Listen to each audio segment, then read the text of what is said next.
Hello and welcome everyone. Hope you're having a wonderful evening. My name is Rabbi Aaron Potek. I'm one of the rabbis at Sixth and I, and it is my distinct pleasure to be learning with Rabbi Noa Kushner, who's going to introduce herself. Hi, so very glad to be here, especially with my new chavruta, Rabbi Aaron Potek. I'm the rabbi and the founder of the kitchen. And we wanted to teach tonight about the second commandment, about the prohibition against idols, because we had the idea that most of us think we kind of have this one covered. Like, I don't have a huge statue somewhere. I don't have a painting that I pray to. I'm good, right? But we, in our discussion, really both gravitated exactly to this one because we think it's the hardest one to keep. Because as you'll see, the pull towards either overvaluing or diminishing a thing, an idea, or each other is very, very strong. And we think that the prize of humility and keeping ego in check and our sense of place maybe all comes from this commandment. So hopefully we'll make a good case for it over the next few moments. And as always, we'd love to connect with you in some way after the holiday, talk about it more. But I'm going to turn it to you, Rabbi Aaron, to take us through the Beit Yaakov. Great, so I'm going to share our screen. We have boldly called our session, We're All Worshipers Now. And again, we're looking at the second of the 10 commandments, and you'll see in the language here that the prohibition is against worshiping a pesel, which is Hebrew for translated here as a sculptured image, also known as an idol. But then it continues and says, V'chol tmuna asher b'shamayim, any likeness which is in the heavens. And so if you sort of have your rabbinic lens on, which I always do, whether I can help myself or not, you'll notice that there's two different words for an idol, and rabbis love to focus on apparent redundancies and pull out meaning from that. It's really not a redundancy. And so sure enough, the Beit Yaakov, who is in the Ishbitz line of Chassidut, he's the son of the famous Ishbitzer Rebbe, well, famous depending on what circles you run in, famous in my circle at least. And he picks up on this very idea, that there's both a pesel and a tmuna. And so we thought that we would walk you through this beautiful teaching, then hopefully you can find some inspiration in it. So we're on source 2 here, and he first describes what pesel is. So he writes, pesel teaches that you shouldn't assign to anything a great power, saying this thing has a great power and an excess of God. Wait a minute, Rabbi Aaron. I don't mean to interrupt you, but does that mean I can't say like a political movement has a great power? Does it mean like I can't say a responsibility or my job or a relationship? I mean, how far are you going to take this? Here's my first reaction, but I'm curious what you think. I think what this is saying is don't ascribe it too much power. It's about keeping everything in its place. That when we can give something too much power, and to even pick up on your political example, if your sort of sole identity is that you are a Democrat or a Republican, yeah, that might be crossing the line of giving something too much power. But I'm curious for your thoughts. Well, I guess my question is like, how much is too much? And also like, what if and maybe this is maybe for later, but what if I want to ascribe something religious a whole lot of power? Like the Wailing Wall. I don't know, just as an example. Oh boy, do not get me started on the Wailing Wall. I think maybe, let's see, maybe we'll get to that, but I think your first question of, how much is too much is sort of the exact question that we want to be sitting with, because, I come from like the Orthodox world, and it's a lot easier to measure out like 60th of pork in your thing. And, with this stuff, I think we might struggle with measuring out the exact amount. And we might even find that the desire to measure it out exactly might actually be part of the problem. I'm not an idol worshiper. Chas v'shalom. No, and I think I think the text is going to help, but I also think maybe something to consider is like if you're worried it's too much, to pay attention to that. Wow, beautiful. Love that. Mm-hmm. Okay, let's keep going, but please keep interrupting me. So the Beit Yaakov continues, because you shouldn't cut off anything from its source and understand it as having a strength separate from God. Mm. When I first read this, I was sort of surprised at this phrasing, because I would sort of think, the issue is, giving something too much power means you're turning it into a god. You're almost making it too godly. But so the language here of like, what you're actually doing is you're cutting it off from the source was kind of striking to me. Rabbi Noa, did you have any thoughts on why he chooses that particular language? Not to put you on the spot. I'm thinking two things. I'm thinking again, like how many times I think, oh, idolatry, like that's no problem. I don't do that. I don't worship a big statue. But then when I really stop to think about how much of my resources and time and energy and anxiety I invest in things that are not inherently divine, things that are really actually not even important, I feel like that's part of what he's beginning to get at. And I really feel called out in a powerful way. Well, it's funny though, because it's not, and not to get deep into the theology, but it's not that it's not divine, because I'm guessing it sounds like he's sort of saying everything is divine in the sense that it all comes from the one God, but that it's giving it too much divinity, right? That, again, that question of excess and what's too much and sort of. Right. But now here he says you can't understand it as separate from God. Yeah. So you could build the most beautiful revolutionary system, but if it's not connected to the thing that's connected to everything else in the world, it's not connected to the creative force, it's not connected to the redemptive force, then you're on thin ice. Yeah, I love what you're pulling out. That's very provocative. Yes. What I like about what you highlight is it's sort of the separateness, sort of anything that isn't a part of the larger whole is starting to become dangerous territory, thin ice, if you will. So there's this idea that just actually the idea that someone or something, even if it looks really great from the outside, if it's disconnected from the larger whole, everything goes out of balance. Especially if it looks really great, right? Especially if it sort of feels like this is the savior we've all been waiting for. Right, like, see, I live really like a stone's throw from Silicon Valley.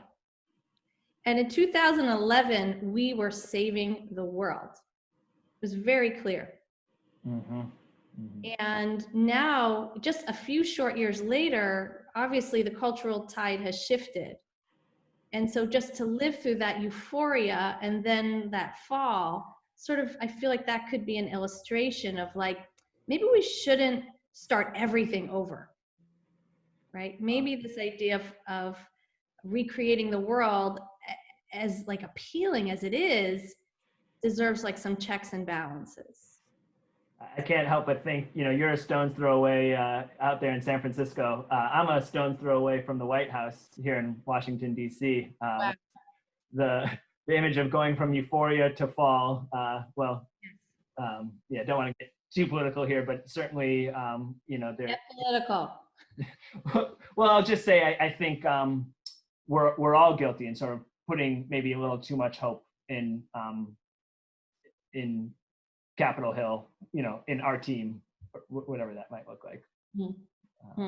And what's interesting is, well, I think we should keep going, because I feel like this is one side, which is like things that are over invested, but let's keep going. So here's the real beauty of this piece, and why Rabbi Noa and I, really wanted to bring it and share it with all of you, is that I had never thought about this sort of framing of idol worship. And of course, we are both indebted to Dr. Aviva Zornberg for this particular text. So here's the second idea, timunah, right? That second word for idol worshiping or for likeness that we saw in the second commandment. So the Beit Yaakov explains that timunah teaches that you shouldn't disparage anything either, saying this has no power at all, because you shouldn't disconnect anything from God, saying it doesn't contain any heavenly honor. So put that in words. How do you understand that? I understand this as like the flip side of the coin of what we've been talking about, that there's sort of a danger of investing too much divinity in something, sort of thinking that this is going to be it. But there's also a danger of disparaging something, of saying this isn't holy, this isn't divine, I would even say the word objectify, to sort of what it means to sort of objectify something and reduce it to atoms or to, its usage, its utility. See, this really blows my mind. The first part of the definition, I feel like I'd heard in other ways of like, don't get too attached to that job or that relationship or that high, right? Because you don't want to build your whole life around something that's divorced from everything else in the world, or divorced, in my mind, from heaven. But here what we're saying is idolatry is assuming that another person is not divine.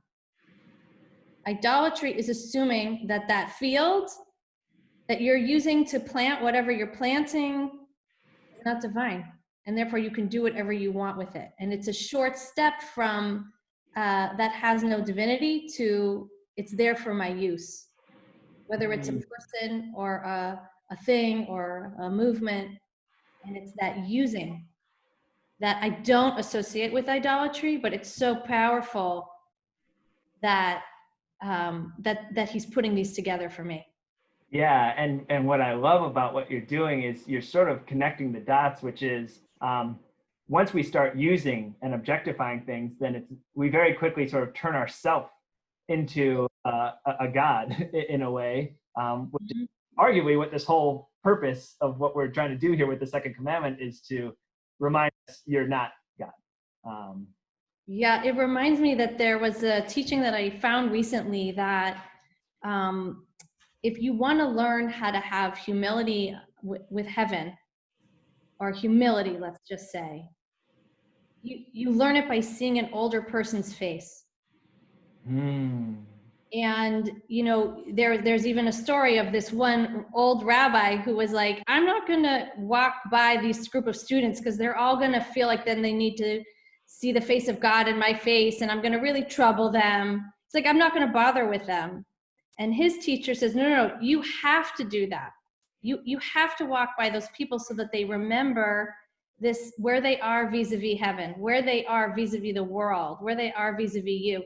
In other words, seeing an older person's face isn't just about respecting an older person. And of course, I'm thinking about this a great deal now with Corona. I think you have to be able, in a way, when you encounter an older person's face, whether you're old yourself or whether you're young, you encounter your own mortality. That's right. And then you understand, I'm not God. And if this one is divine, even when I am on my deathbed, I'm still divine. And it sort of moves away from that utility idea. Does that make sense? It makes perfect sense. I obviously, well, it's not obvious for people who don't know me, but I love talking about, confronting our own mortality. I think the more we do it, the better we'll be. But again, just to raise up what you're saying, it's about finding that delicate balance. And when we're talking about individuals, I think it just makes this Torah, this teaching, so much more real, right? Like, on the one hand, I'm not God, right? And I need to remind myself of that all the time. And yet I'm also not nothing, dust and ashes, just mere atoms, sort of, that happen to be here.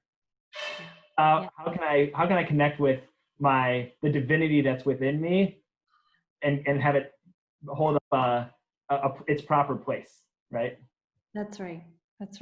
How does, And I think when we forget the divinity within us and within each other, that's when we start using one another. Mm-hmm, mm-hmm. And so what's great about this teaching is we've sort of made it about individuals, like human beings, but it's really about anything, right? It's about giving things their proper weight, right? It's about not dismissing things and also not over, what's the word I'm looking for? Adoring is the word that's coming to me. But yeah. And I think it has huge implications for the planet, Say more. and for the environmental movement. Oh, I mean, say more about that, because I feel like for me I'm seeing one side of that coin, right, with the environmental movement, which is like, don't dismiss this earth, right? Like there's actually, like, it's our responsibility to sort of maintain to acknowledge that this was created and it's our responsibility. Do you see the other side also there though? I guess I just see that if we assume the earth is there for us to use and it is not divine, then we destroy it. Yep. It's just there to provide for us. And that's this Tmuna, the second concept. No, that's the second one. Right, of saying it's actually bereft of all divinity. Yes. Okay, beautiful. So let's just finish it off, and then we can maybe share another or two. So the Beit Yaakov continues, for if you say this, you will effectively be saying that God didn't create it. And if you're saying that God didn't make it, then you make it into a tmuna. And in these two ways, one worships idolatry, right? So just to sort of close up this thought, what the Beit Yaakov is introducing for us is that there's actually two different but connected ways that we can serve idols. One is by infusing something with too much divinity, and one is by removing something from its connection to divinity. But what's amazing about his point is that both are rooted in the same problem, which is disconnecting something from its source. And I want to hear what you're thinking about, Renaud, but I did want to raise up, you sort of had this cool idea of between nihilism and escapism. Well, it's reductionist, but I like to say at any given moment, we have the choice of nihilism, escapism, or trying. That's it. That's really our three. That's all you got. I love that quote so much. And again, maybe it's forced to sort of push it into here, but I feel like on the one hand, you've got the nihilism of this turning everything into a timuna, right? Into something that has no divinity within it. But on the other hand, you've got this escapism where you turn everything into a peso, where everything sort of becomes this amazing thing. You got to try it. Like this is it. Yeah. Yeah. Yeah. No, I like that. I think, and then we got trying. Yeah, so exactly. I say we keep trying. I love it. So let's keep trying. Do you want to? Yeah. Before we even go to this, actually, will you? And I don't know if I'm a host on this. Maybe you can make me a host while I'm talking, so I can scroll around. Ooh, yeah. I'll give you the power of scrolling. Okay. And while that's happening, I'll just mention that. Okay, perfect. Oh, I can't scroll. That's okay. I want to talk a little bit about the Tower of Babel. It's the Tower of Babel. So, long story short, there's a tower in the Torah that the people collectively built, and God makes it so they get so high that God makes it so that they can't work together anymore and destroys the tower. And if you read this text quickly, you might be forgiven for not understanding the problem. Like there's a group of people, they work together to make a name for themselves, they build a tower to reach heaven. What's the problem? Like, why does God need to destroy this tower? The rabbis, as they fill in all kinds of gaps. They say, look, the project actually was not to reach heaven, it was a kind of communal self-protection.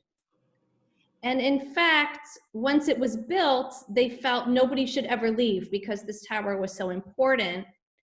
And the tower became all about building up their own name and their own status in that place.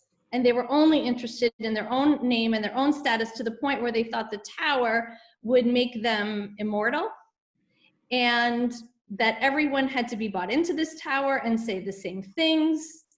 And in other words, they weren't trying to reach heaven, they got in competition with heaven. And they thought, like I said, they would be immortal and omnipotent, and they would no longer need heaven because they were going to take over heaven. And there's many, many midrash. They're really beautiful, and some of them are really violent and colorful. But the idea is that what started as like sort of an innocent project around self-protection and wanting to make a name for yourself became an obsession, and it became about conformity, and it came about self-protection, to the point where they said that it took so long to get to the top of the tower. It got so high, it would take a year to get to the top of the tower.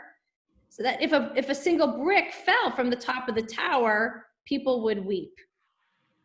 But if a person fell off the tower, nobody noticed. And of course, I'm thinking again about our economy and the choices we're making around COVID and where we are in terms of industry and the economy and human life. So this is just, I want to start with this idea of the tower as being something that begins innocent and ends up all encompassing, to the point where you not only forget about God, you're taking the place of God because the tower has become so important, even not as an individual, even as a collective. And the rabbis noticing thousands of years ago how dangerous that is.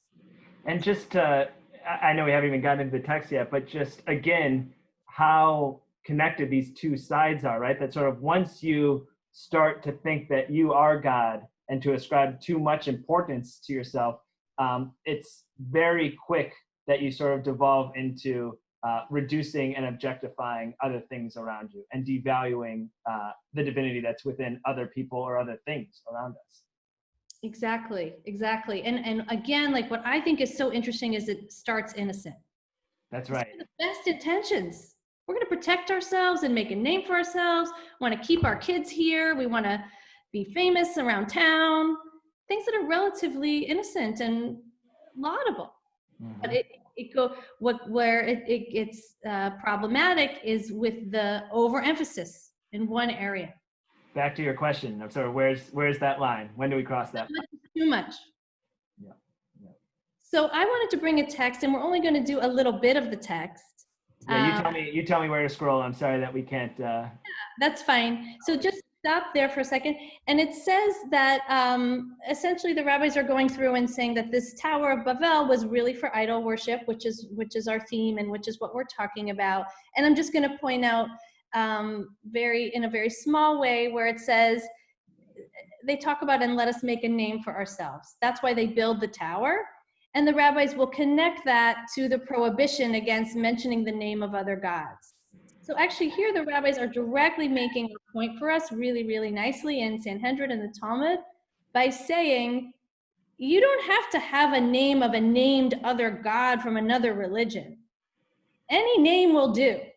It could be your name, it could be the name of your political candidate, it could be the name of somebody on the TV, on the TikTok, it doesn't matter.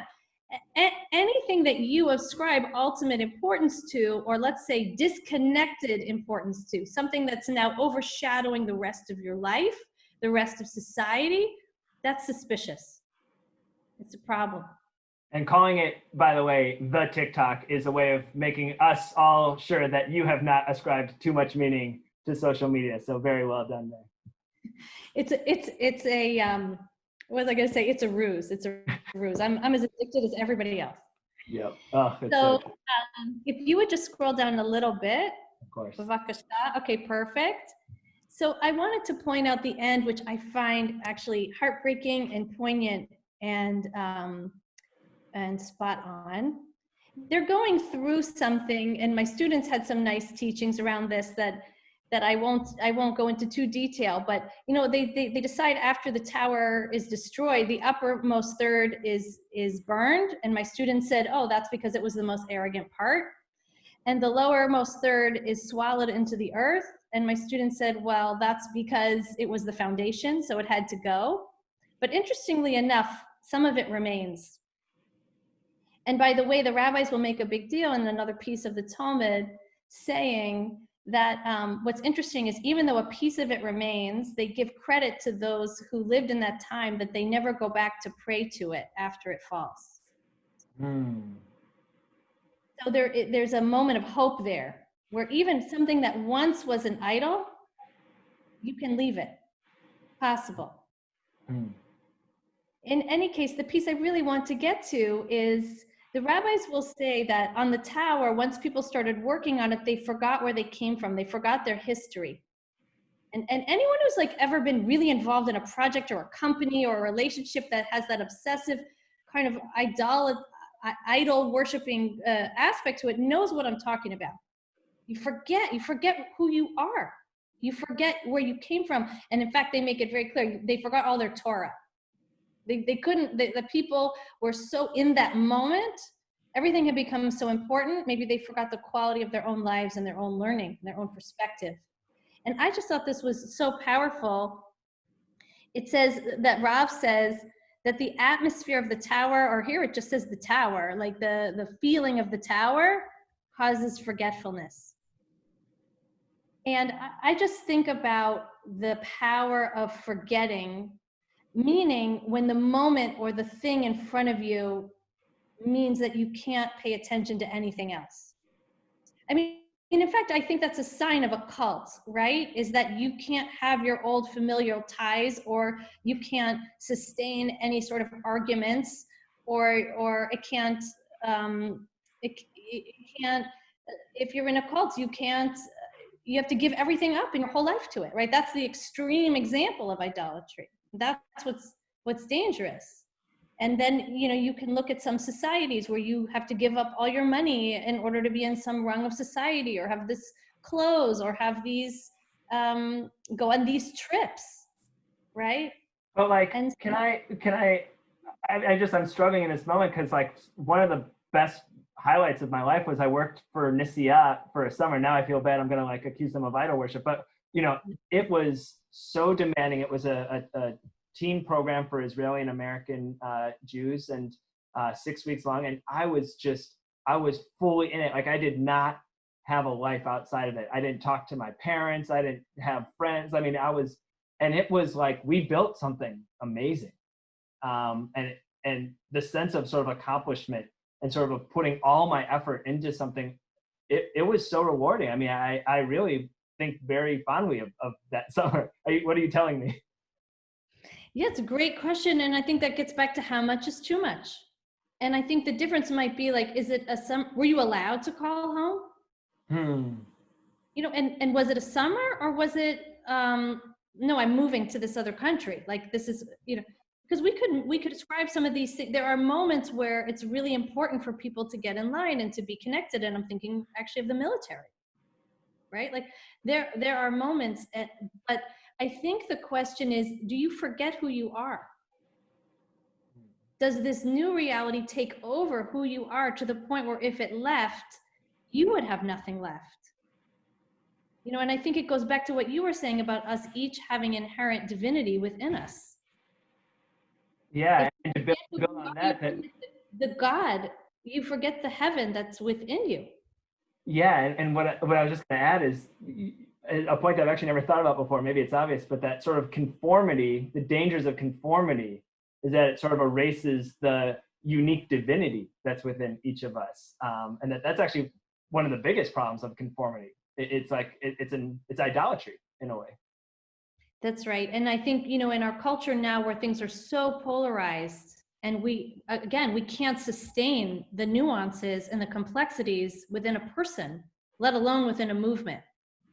That's a signal that we're on the wrong path. We're not in a place where we're hearing so many different complexities and ideas, and the arguments are so nuanced. We're in a place where people are really with their backs in the corner.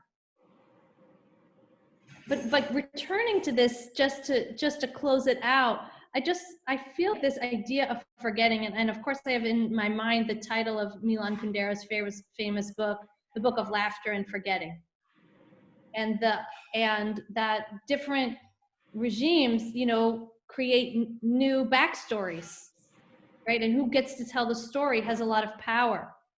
And so there's the Tower of Babel, but then I'm thinking there's also just the metaphoric tower of like, what are we building in our society, and what are the stories we're telling ourselves, and what stories are not being told?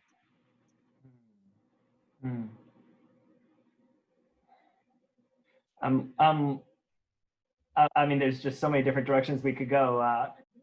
What what do you think we should do, Rabbi Noa? I think you only have a few more minutes, and we have like 10 hours of studying left tonight. So I think we should go to the Ishbitzer. Okay. Yeah, I don't want to sort of move away from that point, which was so beautiful, but maybe it'll come back. It's all connected, is I guess the point of this whole. Connected. So the Ishbitzer Rebbe, who is the father of the Beit Yaakov, who we just learned, has a commentary on this same commandment, the second commandment against idolatry, that is going to really sort of bring this point home in a provocative way. If you thought us calling everyone idol worshipers wasn't provocative enough, here we go. So he starts by quoting the Zohar, the Kabbalistic mystical text, which makes the connection. And stay with me, people. It's a little bit of a walk, but we're gonna get there. It's worth it. So worth it. It's so worth it. Don't go get coffee now. Give us a couple minutes. Okay, so the first tablets, spoiler alert. I'm sorry to say, for those of you who thought you were going to read through the whole Torah on Shavuot night, but I'm going to spoil it. Moses smashes the first set of tablets. So God says to Moses, carve a second set of tablets. And the word for carve in Hebrew is sol. Now don't worry, you don't need to know Hebrew to understand what's about to happen. The Zohar connects that word, sol, to the second commandment, which is do not make a sculpted image, a pesel, right? Sol, pesel, you hear it, it's the same word. So this is very, very provocative. And the Zohar concludes, this is to teach you that you should not make a different Torah. Now we could spend a full hour just talking about what that itself means. And I would be curious to hear your thoughts, Rabbi Noa, but first I just want to sort of make sure that we're all on the same page, which is the Zohar, this Kabbalistic text, is connecting the prohibition of making an idol with the commandment to carve the 10 commandments onto stone. Okay, very provocative stuff going on here. Did you have a thought, Rabbi Noa? What does that mean for you in your life? How do you take, why is this text meaningful to you?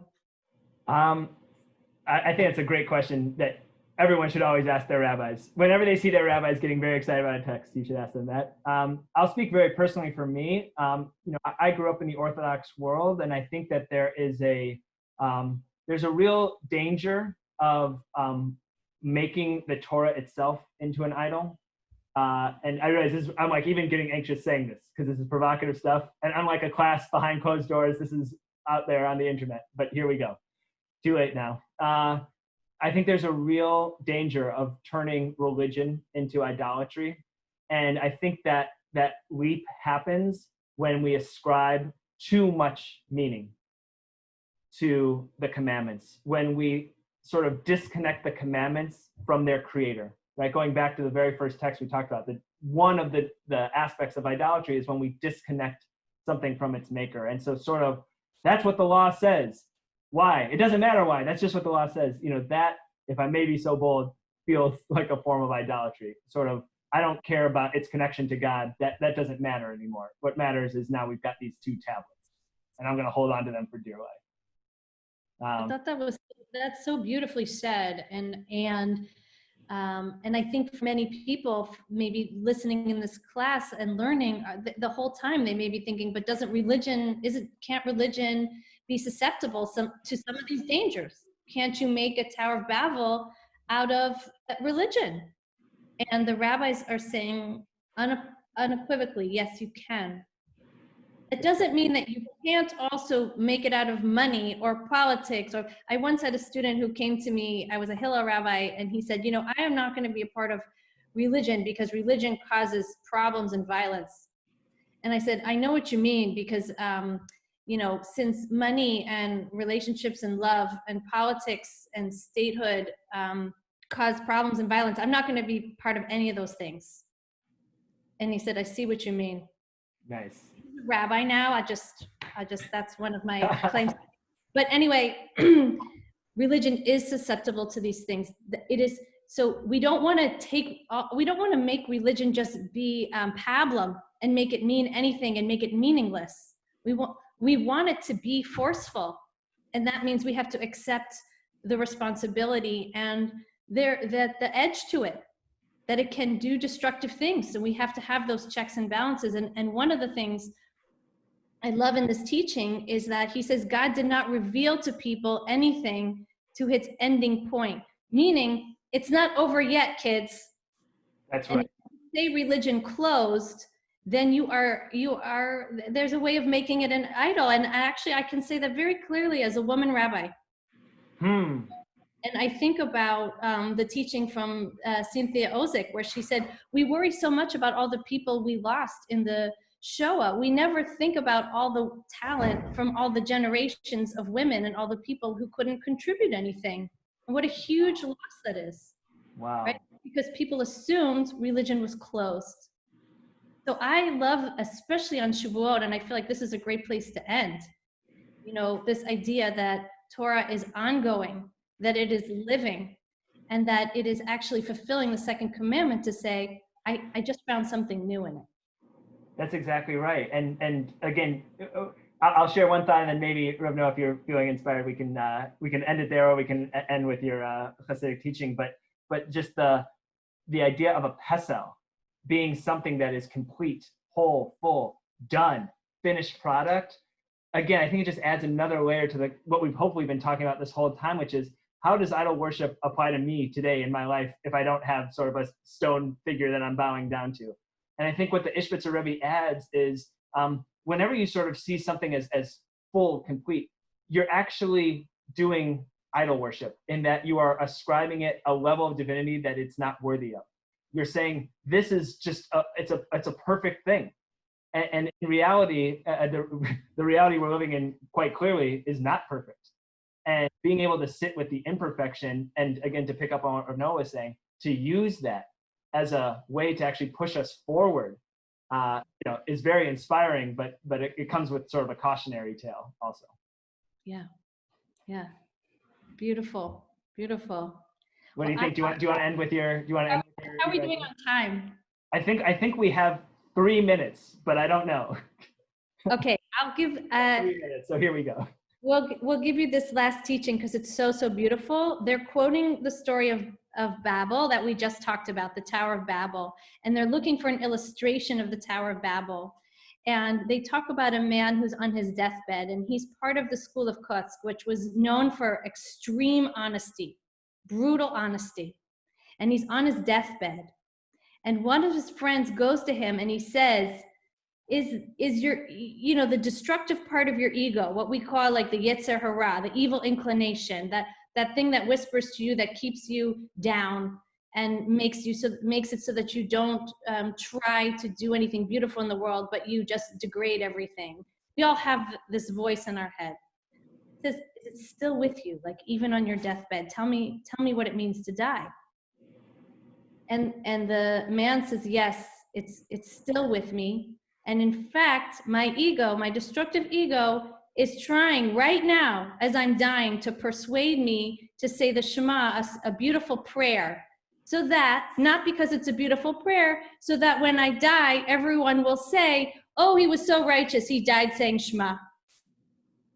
So the level of humility and vulnerability that requires of him to admit that even on his deathbed, he's trying to look good. He's trying to promote a vision of himself, is profound. And I feel like on this night of Shavuot, as we're trying to learn Torah and trying to learn our place vis-a-vis heaven and each other, that for us to know that even though you're never done fighting with pride and with that kind of destructive ego, with texts like these and checks and balances in the community, it's something that you can uncover and discover, and you can fight it admirably and say the Shema for the right reasons. Beautiful. I think that's the note to end on.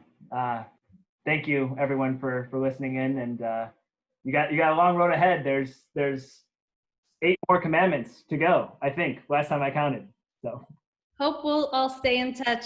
Chag Sameach, happy Shavuot. Chag Sameach, everybody. Bye-bye.